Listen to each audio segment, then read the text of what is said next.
morning, everybody, and welcome to Challenger Connection number 15.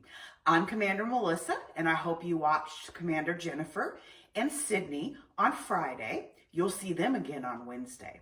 But today I'm by myself because I'm healthy at home, and I hope you are being healthy at home also.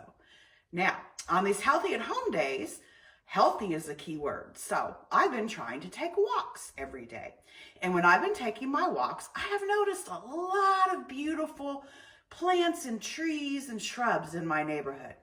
And the other day when I was walking, I noticed all these things that were coming flying down from the trees. And I stopped and I remembered we used to call these whirligigs when I was a kid. But what they really are samaras, which is actually the seed of a maple tree. So it's a fruit or a seed of the maple tree that is enclosed in a little nutlet attached to a flattened wing of fibrous paper tissue. So I always called them whirligigs, but some people call them helicopters. Some people call them maple keys, whirlybirds, and this is a funny one I had never heard of. Some people call them polynoses. So whatever you call them, they are the seed of a maple tree. I'm going to call them whirligigs, but again, their official name is samaras. Now, what is the purpose of these whirligigs? Well, one of the purposes is to provide food. Squirrels, moose, deer, rabbits, all can eat these just like any nut, like an acorn or anything like that, to help them sustain life. Humans can eat them, but I don't suggest it. Please don't. And also because I read up that they were actually very bitter. So probably not anything you'd want to snack on during your walk. Now, as I'm walking through the neighborhood, I see all kinds of maple trees.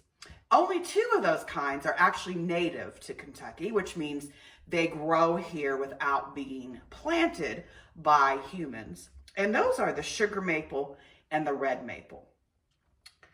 Through the neighborhood, I have seen silver maples, also known as the water maple, but I've also seen these beautiful red maple trees called the Japanese maple, and they are my favorite.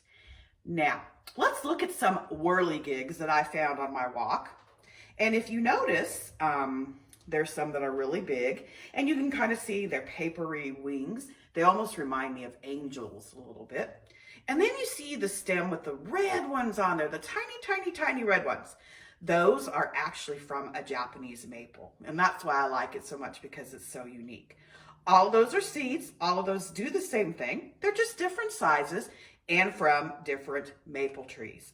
The big ones that you see are from a sugar maple, and then a few are from some of the water maples in the neighborhood.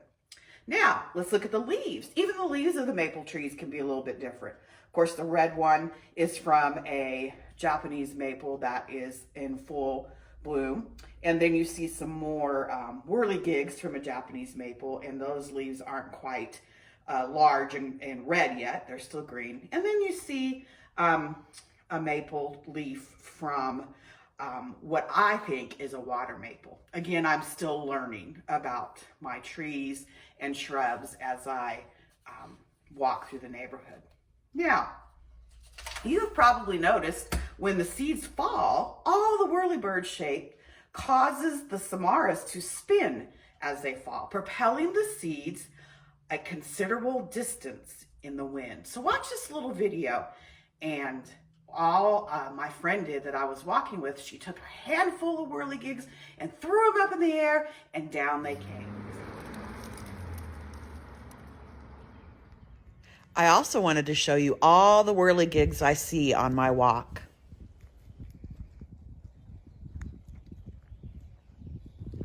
All right, everyone, let's make our own helicopter. All you need is a piece of copy paper, or even notebook paper will work. You need a ruler.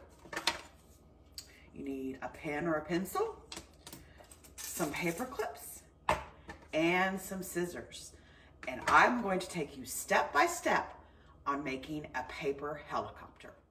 Start with a strip of paper that is 5 inches by 2 inches. Draw a line in the middle of the strip. Then draw another line right underneath it. From the first line, draw a line down the middle of the paper.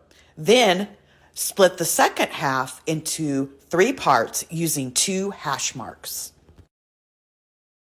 Now it is time for cutting. To avoid any confusion, put 3 dot marks to show where you need to cut to on your helicopter.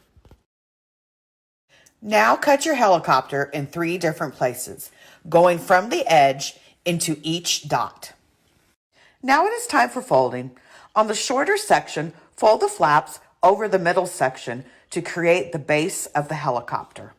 Now fold up a small section of the bottom and place a paper clip to hold it in place. On the top section, fold one piece down as straight as possible. Repeat the process with the second piece folded in the opposite direction. These are now the propellers. Gently lift the propellers until they are about 90 degrees from the base. And now your helicopter is ready to fly. Good luck! Good job, everybody, on making those helicopters. As you can see, I've stepped outside and I'm on my deck and I'm going to show you what the helicopter should do. 5, 4, 3, 2, 1.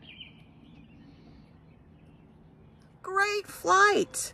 Let's talk a little bit about what was happening. It's all about gravity. Gravity was pulling that paper helicopter down to the ground. Gravity is a force. And as the copter dropped, the air pushed up on those blades, causing them to rotate.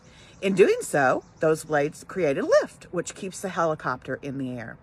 So I want you to try this at home. Make your helicopter. Use different paper clips, different sizes, different amounts to see what kind of effect those changes have on the rotation of your blades.